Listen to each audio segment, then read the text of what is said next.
ivyo sinigeze ndabikora kuko jewe mu buto bwanje icambere je nakuze ndi imfuvyi nakuze ndi umukobwa jewe nyene numva kumenga ubuzima bwanje ni jewe nina bwonona nta wundi muntu azoza kubunyubakira rero hari ibintu nakuze ntakinisha hama ikindi naco cagiye kumfasha je nakuze nk'ijijwe yego hari utuntu natinya gukora nkaca nibuka ko nk'ijijwe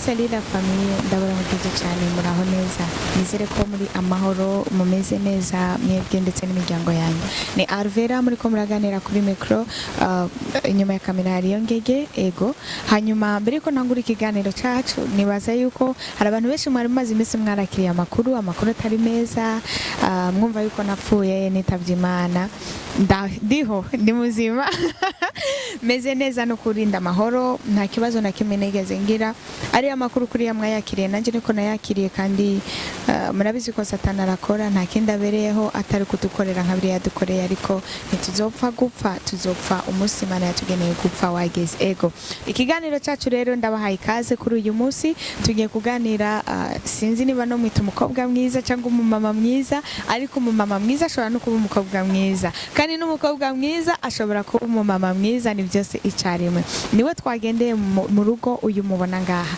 turamwakiriye kuri Sunday Umoja TV tumusaba ngo ashobora kubwira abantu badukurikirana uwo ari we kugira ngo bamumenye hanyuma tukomeze n'ikiganiro murakoze cyane nanje ndabashimiye kubona mwiyumviriye Sunday Umoja TV kungendera nuko mu nkunda kandi sijya mbere mu ngendeye muri abantu banje hama nanje murabizi ko ndabakunda kandi ndakunda n'abafana ba Sunday Umoja TV akazina kanje nitwa Ndayizeye Donat abenshi banzi kuri Dodo Fashion abandi bakamenya kuri Dodo nitwa amazina menshi mu bisanzwe rero sinanje nayo ni Dodo Fashion tugiye kuganira nkunda kwita Dodo Fashion kandi uzoza urambabarira urabona iyo ndi no mu bantu nzamva navuze ngo Dodo Fashion ibasha urumva turakwakiriye cyane kuri Sunday Umoja TV nibaza ko tugiye kugirana ikiganiro ciza kandi hari abantu benshi bari bifuza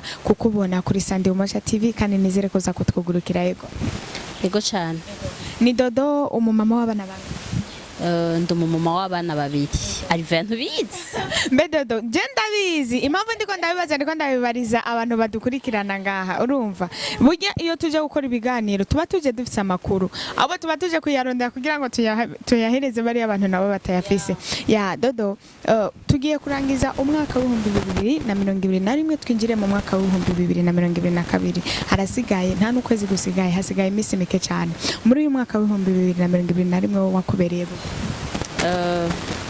umwaka wa 2021 sinovuga ko wambereye mubi wambereye mwiza d'abord kuba nkikomeye sinigeze ngwara ndashima Imana ico ni ikintu ca mbere cyo gushima Imana kandi igituma mvuga ko wambereye umugisha jewe nabo mu nzu yanje gushika no munsi turacari bazima ico ni ikintu ca mbere rero novuga ko umwaka wa 2021 wambereye mwiza kuko gushika no mwanya turizeye ko tugiye kujabuka muri 2022 turi bazima ikintu bintu nka bitatu woba ufatira ko ukavuga ati ibi bintu narabishitse ko muri 2021 ndashima Imana byo bari nk'ibiki urakoze cyane kumba ico kibazo 2021 narashikanye indoto yanje narakoze firme naripfuje gukora igihe kinini naripfuje gukora hari haheze nk'imyaka ishika kuri 3 niyumvira kuyikora mugabo nkabona nta buryo ndonka nkabona nta nzira ariko ndashima Imana kuko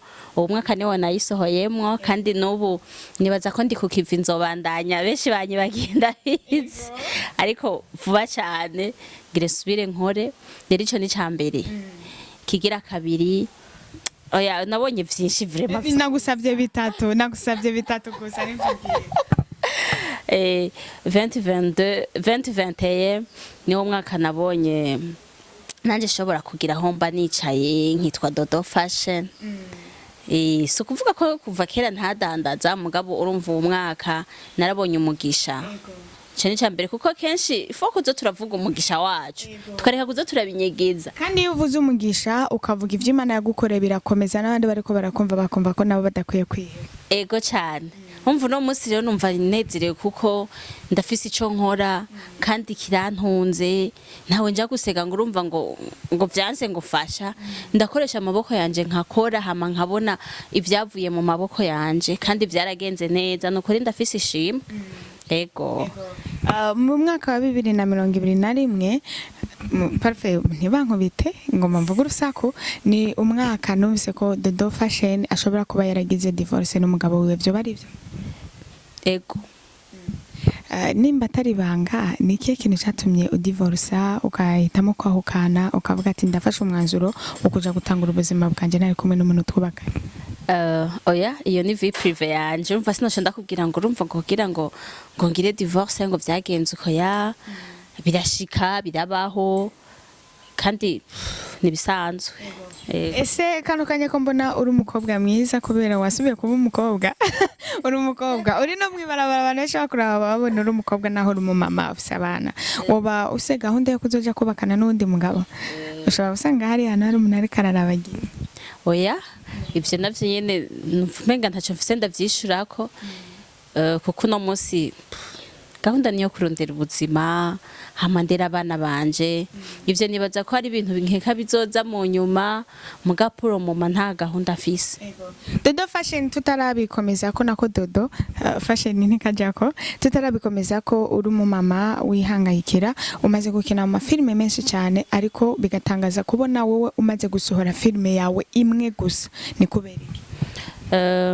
Nabivuze burya gukora filme kubisanzwe n'umutahe n'umutahe kandi natwe tuba dufise amikoro make tuba dufise ibitugoye vyinshi ubu uri kurarondera ubuzima mu mpande nyinshi zitandukanye. Hari gihe rero gushira amahera muri sinema ubona umenga ni ikintu kitihuta burya gukora sinema novuga ko ni ikintu kiba kikurimwo si business turiko turakora no munsi kuko nta mahera arimwo muri sinema mugabo kubera tubikunda turabikora. Rero ndahamagarira abakonzi banje namba bifuza ko mbandanye bakuri mu mufuko baduhezagire baduhezagire hama natwe dushire ibikorwa ku mugaragaro. Urumva rero no musi umuntu yumva yompezagira kugira nkore naze ame amankore. Woba muri 2022 ufise nka filme uri kurategura uvuga ati 2022 se projet yo kuzosura nka filme zitatu cyangwa zine? 2022 ndafise gahunda yo gukora sindabona amafaranga nivyanderega navuze afere niba duha amafaranga niba duterere dukore aba bantu bakunda ibikorwa vyacu baduhezagire kuko harya umuntu aguhezagiye nawe uramusengera je umuntu yampezagiye iyo yumvise ko arongowe kumpa ikintu nta kisinda hari gihe mbura merci ndamubwira mugabo nkamusengera kandi burya ari ryasengesha Imana iraryumva gose kuko bijya riradodora ku mutima w'Imana. Rero ndafise gahunda yo gukora nubwo nyene uburyo usanga bugoye Imana ifashe nzokora ndashaka gukora amasezo kandi bizogenda neza. Yego Dodo ese kano kanya umuntu aramuse yifuza kubona ibikorwa vyawe yo bisanga hehe ni hehe usanga amafilme yawe? Aho andabira aragenda kuri YouTube yanje channel yanje yitwa Gateka Films abeshi barahaziriga. None ni kubera ko wahisemo kwita Gateka Films? Igituma nahisemo kwita Gateka Films Gateka no muhungu wanje. Numvise rero ibikorwa byanje no vyitirira umwana wanje. Yego mbega Gateka Films tuyite ko ari company cyangwa tuyite ko n'urubuga rwa bacisha ko gusama filme bya? N'urubuga bacisha ko ibikorwa byanje ariko nifuza kuyigira company. Ni company izoba ishingiye kubiki? Ni company izoba ishingiye ku bikorwa byinshi nifuza kuzokora. Numva afise ibintu byinshi shaka kuzokora vyerekeye nyine ibintu vy'amafilme vyerekeye business zanje. Ego ese muri iyo company uzokwangaje y'abakozi mbendaza na dossier? Iyo oya biri mu nteguro biri mu ndoto zanje igihe nyene nabishitseko nzangaje abakozi. Mu buzima busanzwe Dodo Fashion ni kihe kintu akunda cyane gusumba ibindi? Umbajije ikibazo kigoye. nkunda vyinshi. nyene ikintu ukunda gusumba ivyo byinshi bindi. Ikintu ca mbere nkunda ndakunda ivoka. Nukuri Ego hagati yo mu bantu nabo umuntu n'uwundi ni ukunda umuntu ameze gute? oya umuntu Ndavuga mu mubano. mu mubano mbaje ikintu nkunda nanzi kumbajije ikintu nkunda mu donc Ya mu buzima busanzwe nacumvise ko ukunda ivoka. avoka Nako kundi nanje ukunda ubizi yuko nkunda amagi. ya urabizi ko nkunda amagi nawe urakunda ivoka. Rero Rero bace bakugurira amagi. Urakoze. Ufunguye. ya nabajije rero mu mubano hagati y'umuntu n'uwundi naho ukunda umuntu ameze gute? Oya hono sinoronka kuno mvuga ngo nkunda ngo umuntu ameze nkunda umwana mwiza umuntu atagira uburyarya. Uno munsi abantu benshi turemwe mu buryarya. Abantu murahura mugatwenga mu ugasanga ni ndyarya. Ese dozo kugira ngo ubundi ndakunda Abel. Abel niwe yakinye ibintu ngo indyarya seri. Igira ngihera gose umenga iryo zina ni ryarindi nyene. hari ahantu ari karakubita. Ego. Ujya yarari. Muri iriya filime hari ahantu ari karakubita hari imitima y'abantu bamwe bamwe ari karadoma. Ego vrimo. Urumva rero je ndakunda umuntu w'umwana mwiza atigirisha. Nambubwiye ngo urankunda nyene abari vya bindi ndagukunda. Nambunyankana vya bindi nyene ndakwanka kuko je nta buryarya ngira. Jewe nambi ikintu cera kirera cirabura kirirabura. Ese kano kanya nk'umuntu mukuru kugira ngo umuntu abone yuko umuntu ari karamujyajya ibintu amubwira amujyajya yo bibona gute? Biragoye kubibona kuko hajya umuntu witango no mugenzi wawe ni inshuti yawe ya hafi niwe usanga ari we njyajya yawe. Rero biragoye kubimenya ariko iherezo uratinda ukamenya ati wa muntu bwari buryarya ntiyankunda. Kenshi ubibona iyo ugize ibibazo. Hari igihe ugira ibibazo ugasanga ba bantu baragutaye bagusize wenyene ariko ugaca wumva umenga siko vyari bikwiye kugenda. Rero mwico gihe ucobona ko bwari uburyarya cyangwa ugasanga umuntu agukunda kubera Ikintu azo kuronka wisiga utuvuta tukagufata kubera ikintu araguhigako. Ushaka kuvuga ati dodo ndashaka kumukina ko dimire ndazi ko yafise muga muri cya gihe nayabuze tayo mfise ahubwo nanje ndi hariya hasi nyene nifuza inoti y'ibihumbi 200 kwa bandi bacabona ko tutakiri kuri level imwe ugasanga nyene ntitukira abagenzi ntitukira abo kwicarana ntitukira abo gusangira. Umva rero hajya ntiriba gwara urukundo bwari ubwo nyene ndiko nditango nubujyaye. Ese muri kiri kano kazi kanyu ko gukina filme harimo ingyajya mugendana no mubizi ko zibajyanye? Oya Jess navuga ngo hariho ingyajya kuko ntazo ndabona. Igihe nazibonye nzosha ndayose nabwiye ko jewe ntahisha. Mu buzima busanzwe dodo waraciye mu myaka y'ubujene ndabizi ko waragiye muri copinage yego ukiri umukobwa. Yego. Wigeze uva muhira ukiri inkumi ukagenda kuramutsa umuhungu kararayo? Ivyo sinigeze ndabikora kuko jewe mu buto bwanje icambere je nakuze ndi imfuvyi. Nakuze ndi umukobwa jewe nyene numva kumenga ubuzima bwanje ni jewe. Nina bwonona nta wundi muntu azoza kubunyubakira. Rero hari ibintu nakuze ntakinisha. Hama ikindi naco cagiye kumfasha je nakuze nkijijwe. Ego hari utuntu natinya gukora nkaca nibuka ko nkijijwe. Impamvu ndakikubajije hano hanze nibaza kurabizi urabibona hari abantu benshi cyane cyane abakobwa biraharawe ugasanga umukobwa afise boyfriend afise umuhungu bakundana motive ngo barakundana aragiye amazindwi yose ari muhiriwe ahantu apanze agataha. Eske uwo mukobwa bakira umukobwa cyangwa bari umugore w'umuntu yarongo wari wabo? Ivyo biraducanga iyo twibutse ibihe vya kino gihe. Hari igihe wumva umenga iyo wibutse kuri kuravyara hari igihe wumva umenga uracitse intege. Hari igihe nanje mpora ngenda mwibarabara nkaraba biriko biraba mwibarabara nkaca nibuka ko navyaye nkaca numva umenga ndagiza gahinda ariko jewe mpora mfata umwanya ukwiye wo gusengera abana banje kuko iyo dufashe umwanya tugasengerega Imana irumva kandi Imana no muvyeyi wacu. Kujya ugenda ukabwira mama wati mama nshaka iki n'Imana uragenda ukayibwira uko wifuza ko abana bawe babaho uko wifuza ko muri kazoza bazobaho kandi irabikora mu mwanya mwiza. Rero ivyo ntivyo duca intege ngo turiko turaraba ngo abana buno munsi ko nako baritwara rimwe na rimwe hari igihe biva no ku ndero bariko barahabwa mu rugo barerewemwo mu nzu babamwo iwabo kuko nka jewe sinumva ko hari umwana ashobora kuva muhira ngo hagere 2:00 atarataha afise abavyeyi bataha mu nzu iwabo hama akaba mahoro jewe mu buto bwanje sinigeze mbaho notaha 1:00 jewe ndibuka sinigeze mu buto bwanje notaha izo saha nahuye ko je nakuze ndi imfuvyi jewe naba kwa grande sœur kandi yarakaze yarankarira cyane nkumva umenga aranyanka nkumva umenga nta nkunda ariko no musi niho ndiko ndabona ko yangiriye neza kuko nanje nta mwana yotaha izo saha 1:00 ya none ubuzima bw'ubupfuvyi ugerageje kuburaba n'ibintu umuntu ahura navyo muri ubwo buzima bw'ubupfuvyi nakaye kajambo ubwira abandi bakobwa b'imfuvyi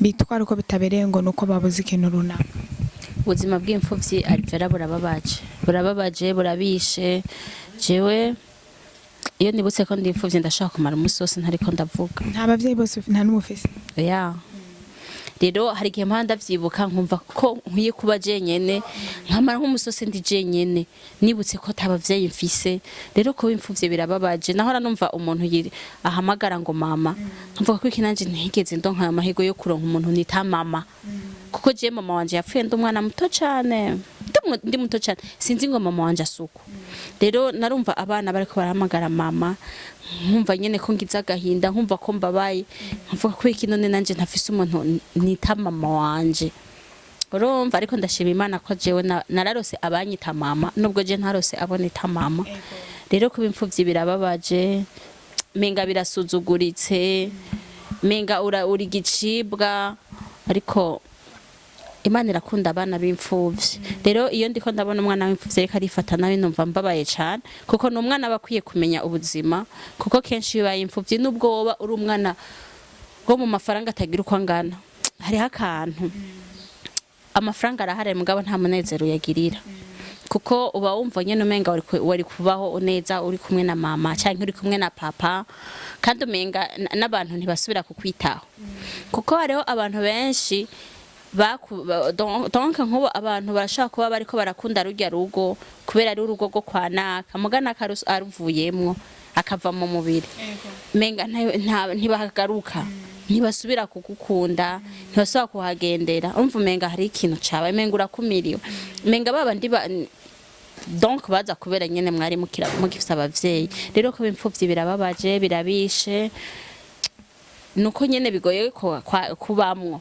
numva umenga abantu bose bakwiye kubaho bafise abavyeyi Dodo tujya musozera ikiganiro cacu ndagira ngo abafanzi bawe ubabwire nibihe bintu uri kurabategura mu mwaka wa 2022 nikihe kino wobahamagarira ndiko ndabategurira film iryoshe cyane kandi izobigisha izotangura kwikina ryari oya sinzi igihe nzotangurira ariko nibaze ko nzotangura mu ntango z'umwaka ego rero nizeye yuko 2022 nzokora ibikorwa bitari bike rero abafana banje ndabahamagariye kumva ko bakunda ibikorwa byanje banterere bazana amafaranga dukore hama bizogende neza ego Dodo reka tugushimire ku kanya kawe waduhaye tukaganira ego nanje ndabashimiye cyane kuba mwiyumviriye kuza kunkoresha ikiganiro tukaganira ku bitari bike ndashimiye na Santi Umoja TV yanyiyumviriye ko ndashimiye n'abafana banje batigera bahengeshanya kuguma bamvugisha ndabona amakomantere yabo kuri page yanje ya Facebook ndabona kuri YouTube kuno bankurikirana nukuri narabonye ko mfise abana rero none umunsi ntibacika intege bagume bumva nyene ko turi kumwe kandi bizogenda neza anyway imbere yuko turangiza ndagusaba ngo utubwirire abafanzi bawe Dodo Fashion iyo fashion na hanadandariza ya afise bidandazwa impuzu ibiki ibintu byinshi wovyivugira wenyene ndetse ugatanga na adresse kugira ngo nimba hari n'urubuga ukoresha umuntu ashobora kukwandikira ko akeneye nk'imvutano cyangwa iki byose ukabibabwira kugira ngo bashobore kukurona Dodo Fashion muhora antukaba barabibona kuri page yanje ya Facebook Dodo Fashion sundi ni jewe nyene ndandaza impuzu z'aba mama nkadandaza n'imvutano ndazikotesha ndakotesha n'ibiseke rero nta kanzu za mariage kanzu za mariage ndafise umugambi nazo kuzishiramo rero abigeme bagire baje kubaka bazongendere nkorera muri Le Parisien nimero 109 etage ya nyuma umuntu rero yipfuza kubona kwa Dodo Fashion canke yipfuza kuhagenda kugira arabe ivyo nkora arashobora kuza kwiyo nimero y'ikibanza canje canke nimero de telefone ni 71 131 508. Ubaye umusitari wa mbere atanga nimero de telefone. Ego iyo ndayitanga gose kuko ni nimero y'akazi. Abagabo ntibaca baguma bakugora cyangwa imisoro. Nubwo tutoyitanga Alvera umuntu yashatse kukugora arakugora biva kuri wewe hama niwe wo kubaha uwo mwanya wo kukugora. Erega niwe wo kubaha uwo mwanya wo kukugora. Nta mpamvu yuko rero ntotanga nimero.